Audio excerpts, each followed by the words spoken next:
저는 기독교 신학자고 불교 법사입니다. 그래서 저보고 우리 미국에 있는 학생들을 이렇게 물어봐요. Are you married to Jesus and sleeping with Buddha? 너는 예수랑 결혼하고 부다랑 바람 피냐? 그러면 이제 제가 항상 하는 말이 있죠. 그건 너무 차원이 나는 그런 건 안 한다. 이렇게 막 바람 피고 속이고 하고 우리는 셋이서 같이 한다. 이렇게 말을 합니다.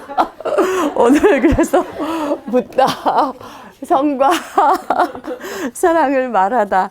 일단은 저도 이 책에다 그걸 썼는데 저는 뭐에 대해서 썼는지 아주 잠깐 한 5분 정도만 얘기를 해드리고요.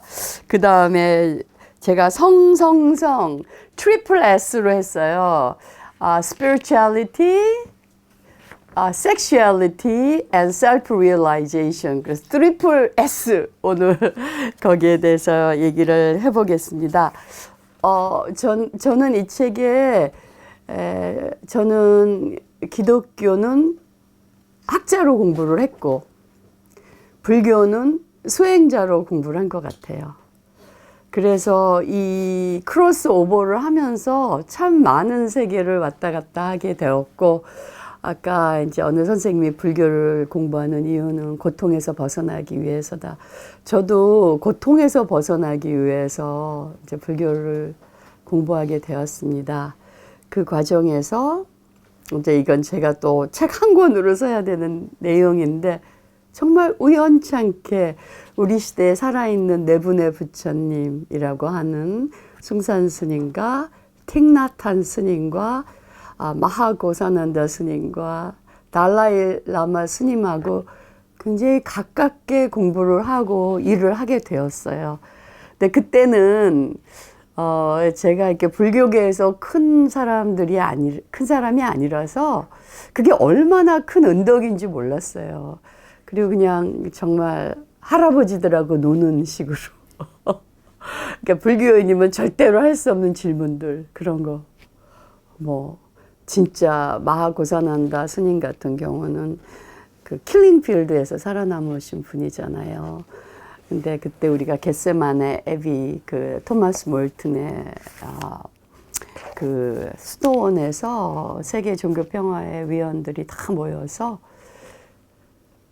해방신학과 참여불교에 대해서 얘기를 했어요. 근데 이제 티벳에서 온 스님들은 티벳의 역사가 있으니까 정말 내 가족이 다 죽임을 당할 때 난 어떻게 할 것인가, 불자로서. 해방신학자는 물론 총 들고 나가서 싸우는 거죠. 그게 사랑이죠. 그리고 숭산 스님도 히틀러가 그렇게 600만을 죽일 때 히틀러를 설득하고 그 사람을 스탑할 수 없으면 히틀러를 죽이는 게 보살행이다. 그리고 너는 지옥을 가라. 이제 이렇게 가르치시고, 근데 마하고사난다 스님 같은 경우는 완전히 평화. 나는 절대로 내 가족을 다 죽여도 난 살생할 수 없다. 그러니까 불교 안에서도 너무 많은 다양한 선택의 여지. 그것에서 제가 배운 건 대자유였어요. 끝까지 내가 책임지는구나. 히틀러를 죽여도 내가 살인자가 되고도 선한 의도도 살인자가 돼도 되는 종교. 야, 너무 멋지다. 그래서 이제 대자유를 배웠습니다. 그래서 정말 숭산 스님한테 대자유가 뭔지 배우게 됐고, 틱나한 스님은 또 그 참여불교를 만드신 분이었잖아요. 그렇게 치열한 그 베트남에서 이 베트남 전쟁이 끝나게 된 큰 원인 중에 하나가 틱나한 스님의 제자가 사이공 한복판에서 소신공양을 했어요. 그게 뉴욕 타임스의 프론트에 나오면서 미국의 평화운동에 불을 질렀죠. 그러니까 어떻게 하면 나의 이 연민이 정의와 연결될 수 있을까? 아주 너무나 큰 가르침을 틱나한 스님하고 배웠고, 마하고사난다 스님에게는 내가 살해를 당할지라도 방어하지 않고 죽겠다. 살생하지 않는다. 내 가족이 몰살을 당할지라도. 정말 마하고사난다 스님은 할머니 같아요. 가장 자비로운 할머니. 그래서 그 자비의 현현을 배우게 됐고, 달라이라마 스님에게 배운 거는 휴머예요. 그렇게 웃길 수가 없어요. 그러니까 컬럼비아 대학에서도 우리가 할 때 달라이라마 스님이 하신 말이, 우리 그 도노돈수하고 도노점수에 대해서 배우는데, 전 세계 사람들이 와서 얘기를 하고 있어요. 지금 심각한 세미나를 하고 있는데, 갑자기 달라이라마 스님 착 일어나시더니 이러시는 거예요. One thing is clear, I'm not enlightened. 나는 깨닫지 못했다. 근데 니네들은 너무 열심히 깨달음에 대해서 논의를 하고 있구나. 그리고 그 다음 말이 더 펭귄이야, 완전. 그리고 나는 깨달음에 관심이 없다. 나는 깨닫지도 못했고 깨달음에 관심도 없고, 내가 관심 있는 거는 어떻게 나한테 온 모든 생명들에게 자비하고 친절할 수 있을까? 그게 나의 관심이다. 하여간 이 네 분의 스님이 제 삶을 어떻게 변화시켰는가, 그거에 대해서 이제 짧게 이 책에다 썼습니다. 그리고 이제 제가 오늘 여러분하고 같이 생각해 보고 싶은 거는, 정말 이 종교에서 특히 여성신학, 페미니스트 관점에서 종교를 공부하면서 제가 내린 결론은, 여성을 억압하는 가장 효과적인, 이펙티브한, 정교한 시스템, 여성을 가스라이팅 시키는 최고의 시스템은 종교다. 전 세계의 가부장적 종교가 그랬어요. 근데 그럼에도 불구하고 그 각 종교 안에 진리의 씨앗이 있었기 때문에 그렇게 가스라이팅을 해도 그 진리의 씨앗을 죽일 수가 없었던 거죠. 그러니까 뭐 그 교리나 아니면 그 교회법이 뭐라고 가르쳐도 여자들은 자기 나름대로 해석을 한 거예요. 그러고 살아남은 거죠. 그러니까 베드로의 반석 위에 기독교 교회가 세워지고, 남자가 딱 가장 큰 예수의 첫 사도로 이름 지어졌지만, 초기 기독교부터 최근에 이르기까지도 막달라 마리아가 최고의 제자였다는 걸 아는 그룹들이 있었어요.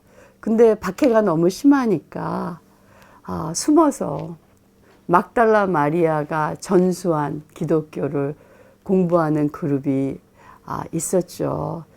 그게 이제 할리우드화한 게 다빈치 코드입니다. 근데 그게 완전히 픽션은 아니고요. 정말 막달라 마리아를 중심으로 기독교의 전통을 만들어 온 사람들이 있는 거죠. 근데 여기서 가장 그 예민한 이슈가 사실은 성 문제예요. 마치 내가 영성이 높아지면 성은 포기하거나 성에 대해서 관심이 없거나 이래야 되는 것처럼. 근데 많은 페미니스트 신학자들이, 적어도 기독교에서는 Sexuality is spirituality. 우리의 성이 성이다.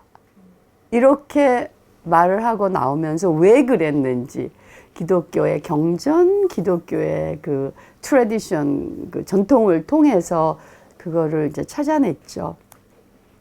근데 저는 성은 우리의 모든 생명을 연장시키고 지속시키는 가장 중요한 핵심 요소라고 생각합니다. 인간부터 동물, 식물까지 같이 성적으로 만나지 않으면 생존과 번식이 불가능해지는 종들이 거의 대부분이죠. 그래서 우리가 여기 태어나서 어떤 분들이 성을 했기 때문에 우리가 여기 태어나서 이렇게 얘기를 하고, 특히 이제 기독교에서 남성들이 여성 목사 안수도 못 받게 했어요. 그거는 이브가 선악과를 먹으라고 꼬셨기 때문에. 그리고 입으로부터 원죄가 들어왔기 때문에, 월경을 하는 거는 불결하기 때문에, 예수도 성 없이 마리아가 태어났기 때문에, 성은 하여간 죄악과 유혹과 이런 거 연결된 것이고, 그래서 성에 대해서 좋게 생각하는 거는 마치 영성이 낮은 것처럼, 여기에 대해서 여성신학자들은 아니다. 그렇게 보면 우리는 반쪽의 기독교만 본 것이다. 왜냐하면 여성신학이 전통적인 기독교 신학, 그리고 거기서 이제 많은 다른 종교의 여성들이 그 프레임을 가져가서 자기 종교들을 해석하게 됐는데, 여성신학이 이 5,000년 가부장 종교에 대해서 가져간 것은 뭔가 하면, 우리의 몸이 무엇인가? 몸이 이렇게 우리의 영성을 찾아가는 과정에서 몸을 어떻게 생각할 것인가? 섹슈얼리티, 성을 어떻게 생각하실까? 그 다음에 센슈얼리티, 우리가 이게 감각하는 이 모든 거를 어떻게 생각할 것인가? 이걸 부정적으로만 볼 것인가? 이거를 긍정을 하면서 몸과 영성의 통합을 만들어내려고 했던 것이 여성신학의 키였어요. 저는 이건 굉장히 중요한 거라고 생각해요. 그리고 이제 여성 철학자들도 그런 말 했죠. 남자들은 막 플라톤과 아리스토텔레스부터 현대에 이르기까지 빛, enlightenment, 우리가 빛으로 환해지는 얘기만 했다. 그런데 이제 에코페미니스트 철학자 같은 분들은 이런 말을 해요. 우리가 정말 온전한 문명으로 가려면 endarkenment를 해야 된다. 우린 다시 어두워지는 거를 공부해야 된다. 거기에는 섹슈얼리티, 성, 센슈얼리티, 우리의 감각적인 거, 우리의 몸, 그다음에 우리의 무의식, 그리고 우리의 그림자, 융이 말하는 그림자, 우리가 다 배척하고 안 보고 싶어 하던 그 모든 걸 다시 불러서 소위 말하는 이 빛과 이 어두움을 통합시키지 않으면 온전한 인간, 온전한 영성, 온전한 문명이 가능하지 않다. 이게 여성신학의 핵심이에요. 제가 좋아하는 그 여성 철학자 중에 그 미국의 아주 유명한 레즈비언 흑인 시인 오드리 로드라는 분이 있어요. 그분이 쓴 아티클 The Power of Erotic, 이 에로틱의 힘, 이게 여성학을 공부하는 모든 사람은 읽어야 되는 논문이었어요. 근데 거기서 그분이 말씀하시는 거는 뭐 우리는 에로틱 그러면 뭐 에로티카, 뭐 포르노그래피 이런 걸 생각하는데, 이분은 포르노그래피는 에로틱의 죽음이고, 진짜 에로틱은 뭔가 하면 나의 가장 깊은 존재와 연결된 나의 힘, 거기서 모든 게 나온다는 거예요. 거기서 예술도 나오고, 거기서 철학도 나오고, 거기서 뭐 세상을 바꾸고자 하는 그런 힘도 나오고, 모든 창조력도 거기서 나오고. 그래서 그분은 에로틱에 대해서 어떤 대상을 보고 에로스를 느끼는 것만 아니라, 그 얘가 바닷가를 이렇게 걷면서 걸을 때 그 파도가 내 발을 간지르는 이 모든 게 에로스라는 거예요. 그리고 내가 갑자기 어떤 시상이 막 떠올라서 미친 듯이 몰입해서 그 시를 쓰는 그 순간, 그게 말도 못한 에로틱한 모먼트라는 거예요. 이게 있어야 인간은 번식을 하고, 그 번식은 꼭 내 애를 낳는 것만 아니야. 저도 제 책을 낳는 것도 정말 임신과정하고 똑같은 것 같아요. 그래서 우리 친구 중에, 전 애를 안 낳아봐서 모르는데 우리 친구들 중에서 이런 말에, 애 낳는 거하고 책 낳는 거하고 보니까 책 낳는 게 더 힘들더라고요. 근데 굉장히 이것도 에로틱하면서 고생스럽고, 정말 책 쓰는 과정도 그 어떤 인스피레이션 들어오면 그거 가지고 정말 낑낑매고, 그리고 이제 쓰다가도 정말 입덧하듯이 죽어도 안 써지고, 막 미치겠고, 밥도 못 먹겠고, 잠도 못 자겠고, 막 이런 과정을 거치면서 딱 낳잖아요. 그럼 이 책은 그때부터 내게 아니야. 이건 세상의 것이지 독자가 어떻게 읽냐에 따라서. 그러니까 이 모든 거를 포함한 커다란 섹슈얼리티를 생각해 보자는 거예요. 우리는 섹슈얼리티, 성 그러면 뭐 섹스하는 관계를 섹슈얼리티라고 생각하는데 그게 뭐 이성애적, 동성애적 뭐 어떤 성이건 근데 섹슈얼리티는 훨씬 큰 개념이라는 거죠. 그러니까 모든 창조를 가능하게 하는 힘, 그게 에로틱이고 섹슈얼리티는 거기에 근거해 있다는 거예요. 근데 왜 이걸 나쁘게 보느냐? 왜 누가 이거를 유혹과 죄의 온상이라고 보느냐? 이거는 다분히 가부장적 문화의 해석이었다는 거죠. 그래서 이 섹슈얼리티에 대한 그 역사에 대한 연구, 가부장적 이전의 세계에서의 섹슈얼리티는 어떤 것이었나. 근데 아직도 그 남아있잖아요. 저 중국의 소수민족. 거기는 달밤에 다 모여갖고 춤을 춰요. 춤을 추면서 보름달 때 여자가 나뭇잎을 딱 주는 남자. 그 남자랑 그 하룻밤 하는 거예요. 그래서 아기가 나오면, 그리고 남자는 아침에 아침 안 먹고 떠나야 돼. 그리고 아기가 나면 이 모계사회에서 다 키워요. 남자가 보러 올 수는 있지만 같이 살진 않아요. 우리도 그런 것 좀 해봐도 좋을 것 같아요. 그러니까 그게 이제 모계사회의 어떤 정말 그들은 트라이브였기 때문에 이 동떨어져서 살았잖아요. 그러니까 그거를 유지하고 있는 거예요. 그래서 성이 뭐 그렇게 도덕적으로 나쁜 거, 뭐 일부일처제 이런 것도 아니고 그냥 성은 성이에요. 그러니까 그 성에다 여러 가지 그걸 씌운 거는 이 가부장제. 그래서 제가 이제 제 착실한 친구들하고 얘기하면 너는 이성애적 정실부인적 기득권을 너무 누리면서 그런 식의 완전 성해석, 성윤리를 갖고 있는데 그 이제 특히 이제 간통죄 폐지할 때 정실부인들은 다 반대.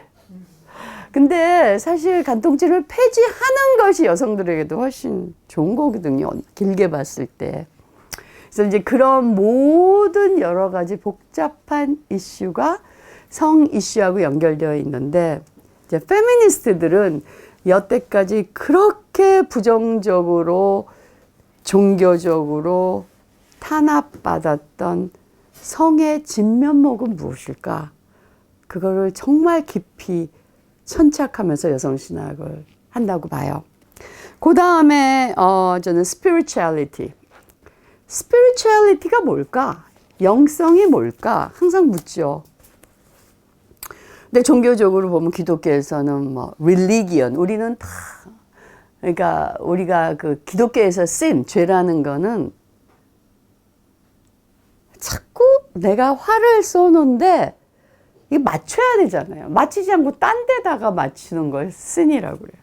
그게 원래 어원에 있는 죄예요. 그러니까 자기의 가야 될 걸 안 가고 계속 헤매는 거를 죄라고 이름 붙였어요. 그리고 우리가 구원을 받는다는 거는 그 죄에서 벗어나서 그건 뭐예요? 그렇게 지 아닌 것 같고 매 헤매다가 이런 거 그만하고 명중해라. 지를 찾아가는 거예요. 근데 그 자기를 찾아가는 건 이제 불교적으로 말하면 true self를 찾아가는 거겠죠. 진아를. 심리학적으로 말하면 융이 말한 자기 도토리를 찾아가는 거죠. 우리 모두는 이 세상에 올 때 내 영혼의 씨앗을 가지고 와요. 그래서 아까 불교 얘기에서도 부처님이 마야 부인을 선택했다. 그게 우리 업종에서 말하는 말입니다. 그래서 우리 아버지 왜 이래, 우리 엄마 왜 이래. 그래서 내가 이렇게 트라우마가 많아. 막 그러면 네가 선택한 거야. 네가 선택해서 네 커리큘럼을 짜서 네가 이 생에서 그 사람들과의 다이나믹스에서 네가 배워야 할 게 있기 때문에 네가 선택한 거야. 근데 융은 저는 이제 사이콜로지스트 중에서 융을 참 좋아해요. 왜냐하면 이 종교하고 대화할 게 굉장히 많고 융은 매일 아침 주역궤를 뽑았대잖아요. 그 정도로 동양 사상과 신비의 세계에 대해서 열려 있었던 사이콜로지스트죠. 근데 융이 하는 말이 그 말이에요. 우리 모두는 우리 영혼의 씨앗을 가져와 있고, 저도 이제 소울 코치로 지금 일하고 있는데, 소울 코칭은 정말 딱 하나예요. 그 클라이언트가 무슨 씨앗을 가지고 왔는지 같이 찾아가는 거. 그리고 그 사람이 자기 씨앗이 뭔지 모르는데 어디 걸려서 이걸 꽃피지 못할 때 어떻게 하면 꽃 피울 수 있는지 같이 찾아주는 것. 그 다음에 그 꽃 피워서 열매 맺는 그 과정을 동행해 주는 것. 저는 이게 소울 코치라고 생각하는데, 저는 영성의 핵심이 내가 누군지, 내가 이 세상에 왜 왔는지 아는 거라고 생각해요. 그래서 그 진화를 찾아가면서 불교에서는 결국은 내가 없다는 거잖아요. 그 공에 딱 만나잖아요. 그리고 내 그 이고라는 거, 내 자아라는 게 없다라는 데까지 가지 않습니까? 그러니까 불교에서는 그러니까 뭐 승산 스님도 오직 모를 뿐, 이게 그냥 인식론적으로 모른다가 아니라 존재론적으로도 우리가 정말 여러 인연에 의해서 만들어졌다가 헤어지고 만들어졌다가 헤어지고 이런 이 나라는 존재에 대해서도 오직 모를 뿐이라는 거죠. 그러한 존재를 만날 때, 그리고 이제 기독교에서는 이렇게 얘기해요. 토마스 아퀴나스 같은 분은 나의 이성의 최고 최선의 이성이 난파할 때 그때 신이 탄생한다. 내가 아무리 노력을 해서 신을 알고자 했으나 내가 아는 암 갖고는 알 수 없는 그 존재.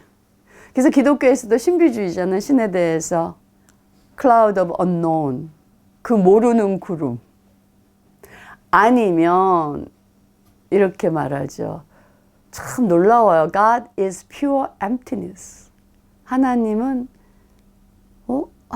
가장 퓨어한, 가장 깨끗한 공이다. 비어 있습니다. 그 말은 하나님은 마치 최초의 블랙홀, 최초의 빅뱅처럼 창조와 사랑의 폭발이라는 거죠. 그렇지만 우리는 그걸 다 알 수 없어요. 그래서 영성은 이런 것 같아요. 내가 누군지, 내가 이 세상에 왜 왔는지 알면서 이 내가 아는 나, 내가 왜 왔는지조차도 놓아버리면서, 처음에는 이제 그 과정을 다 겪어야 되죠. 심리적으로 그래도 건강한 사람이 되려면. 그래서 자기를 찾아가다가 정말 시부도처럼 소도 없고 나도 없고, 그러다 어떻게 해요? 나중에 시장 바닥에 이거 하나 메고 가서 뭐 나눠주고, 아주 이렇게 평범한 일상을 사는 거예요. 왜냐하면 이제 그 단계에 오르면 모든 게 기쁨이고, 모든 게 감사고, 모든 게 황홀이고, 모든 게 기적이고, 이제 그 단계로 가게 되는 거죠. 저는 이러한 비움의 존재, 감사와 경외의 존재에 도달하면서 그 감사와 경외를 이웃사랑, 기독교에서는 이웃사랑이라고, 이제 불교에서는 자비, 그러니까 달라일라마는 항상 kindness, 친절, 이런 대로 아주 일상의 친절로 내려오는 것, 저는 그게 영성의 끝판이라고 생각을 합니다. 그러니까 일상의 성화, 뭐 먼데 가서 뭐 굉장한 히말라야 동굴에 들어와서 뭐 내가 누군가 이먹고 뭐 이것도 중요하죠, 과정으로는. 그래서 난 나중에는 그걸 물을 필요도 없어지는 단계.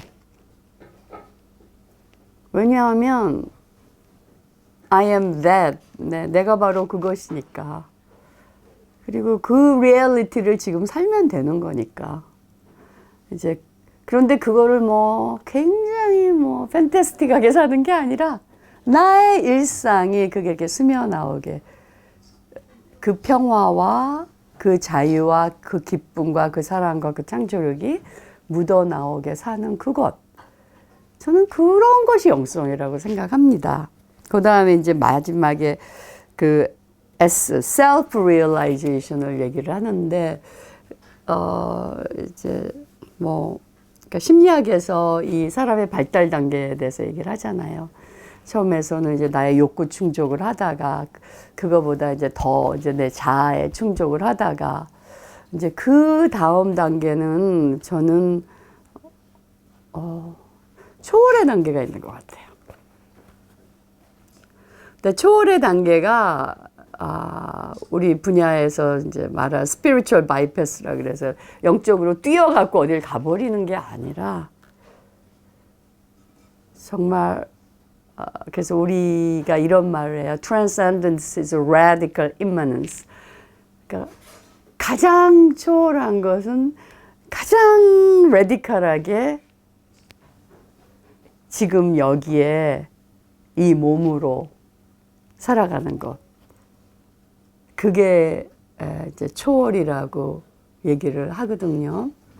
그래서 저는 이 sexuality, spirituality, 그 다음에 self-realization이 다 연결되어 있다고 봐요. 그래서 기독교에서 제가 그 모델로 보는 사람은 마리아고, 불교에서 제가 제일 좋아하는 이걸 통합한 여성 수행자는 이시의 초결이에요. 제가 아주 둘 다 그냥 충격을 받았는데, 우리는 동정녀 마리아가 뭐 예수를 낳으셔서 이렇게 말하잖아요. 근데 이거는 저의 해석이고 많은 페미니스트 학자들의 해석인데, 마리아는 미혼모였어요. 근데 그 당시에 어법이 있어요. 그 당시는 처녀가 임신을 하면 돌로 쳐 죽였어요. 왜냐하면 남편 아닌 사람이랑 섹스를 했다는 거 아닙니까? 그래갖고 돌로 쳐 죽이는데 여성들이 그걸 벗어나기 위해서 그 당시는 또 그게 받아들여지던 세계관 안에 살았어요. 그래서 그리스 로마에서도 처녀가 임신을 했을 때 이렇게 말을 해서, 제우스가 어젯밤에 와서 해서 내가 임신을 했다. 아니면 에르메스가 와갖고 해갖고 했다. 그러면 이제 용서가 되는 거예요. 신의 아이를 임신했구나. 마리아의 그 내러티브도 똑같아요. 성령이 와서 임신을 했다. 근데 이거는 이제 학문의 세계는 아닌데, 제 친구가 오페라 감독인데 마리아의 성지에 갔었거든요. 터키에 있는 마리아가 마지막 돌아가신 그 마리아의 우물. 거기 가서 그때 뭐 겨울이라서 아무도 없고 그 마리아의 방, 마리아의 우물에서 이 사람이 신비체험을 해요. 마리아가 나의 이야기를 해달라. 나의 이야기는 너무나 왜곡되어 있다. 그래서 이 사람이 10년 동안 마리아한테 메시지를 들어요. 근데 이 사람이 뭐 종교적인 사람들 아니고 오페라 디렉터인데. 근데 이제 이런 세계를 이해하면, 이럴 수 있겠구나, 이렇게 보는데, 마리아의 말에 의하면 자기 너무 어렵고 뭐가 일어난지도 모르는데 로마 병정이 와갖고 이 일이 벌어진 거예요. 그러니까 로마 병정한테 강간을 당한 거야. 그래서 예수의 가르침이 원수를 사랑하라. 이렇게 되니까 탁 모든 게 꿰어 맞는데, 이게 아니고 진짜 한 번도 섹스를 안 한 여자가 애를 낳았고 그게 예수가 되었기 때문에 예수는 우리와 다르다. 이거는 좀 너무 문제가 많은 해석이거든요.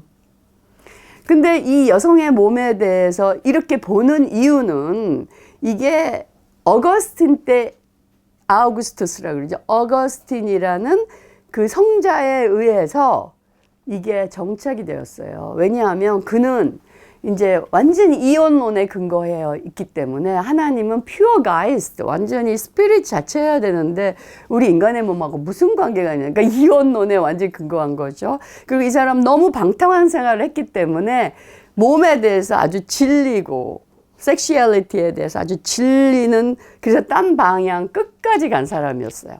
근데 이 사람이 뭐라고 얘기했냐면 수태가 되는 그 순간, 남자와 여자가 인터코스를 한 그 순간 원죄가 들어간다고 얘기했어요.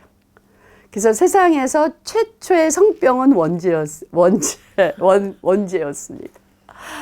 여자하고 남자하고 딱 하는 동안에 오염되는 거예요. 그러니까 우리는 다 죄를 가지고 태어났어요. 근데 죄가 있는 사람이 죄가 있는 사람을 구원할 수 있을까요? 그 시스템 안에서. 그러니까 예수가 죄가 없는 남자가 돼야 되려니까 마리아가 섹스를 하면 안 되는 거예요. 그래서 동정녀 탄생이 일어났고 그게 2000년 동안 완전히 이제 정설이 된 거죠. 근데 우리는 이 역사를 바라보면 너무 이해가 되는 거예요.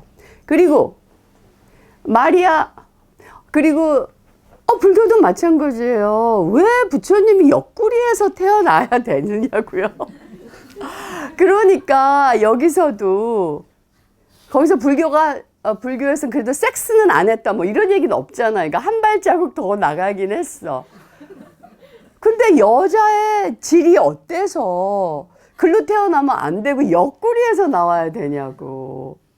여기에도 여성의 성기에 대한, 그러니까 뭐 여자의 성기를 독사의 아가리다.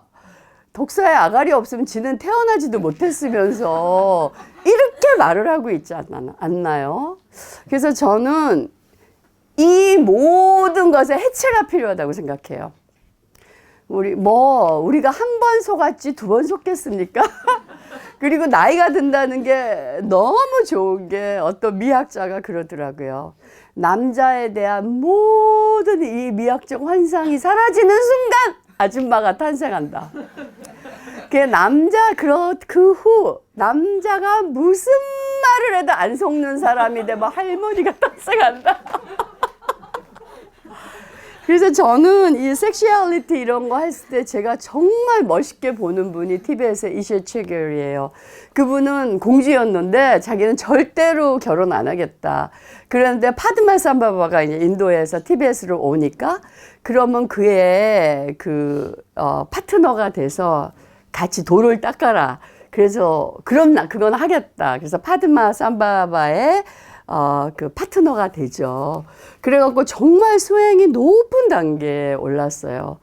근데 이제 파트너 삼바바도 남자인지라? or 아니면 뭐 또 어떤 그녀를 또 큰 인물을 만들기 위한 뭐 어쨌든 파트너 삼바바가 젊고 예쁜 여자를 취한 거야.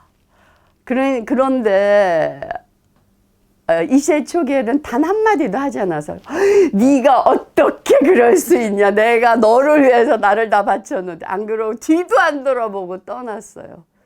엘리모니 뭐 위자료 달란 말도 안 했어. 그냥 떠났어. 떠나갖고는 걸식을 하면서 살다가 어느 굉장히 부자 브라만 집을 지나가는데 그 외아들이 죽었어요. 근데 파드마 삼바바가 이셰 체겔이 자기의 도력으로 그 아들을 살아나게 해요. 다시. 그러니까 그 집에서 굉장히 큰 돈을 줬어.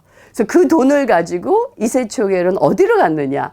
노예시장에 가서 가장 총명하고 가장 아름다운 젊은 남자를 딱 소년 같은.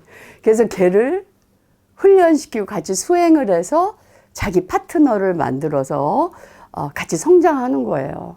이거 너무 멋지지 않나요? 지금 우리도 그러기 너무 힘들지 않나요? 나 이러고 싶어 진짜.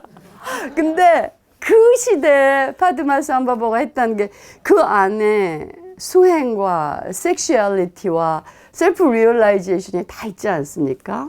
그래서 이셰 체겔이 저한테는 완전히 정말 왕언니, 나의 수행과 나의 끝까지 가면서 이런 언니가 그때부터 있었지.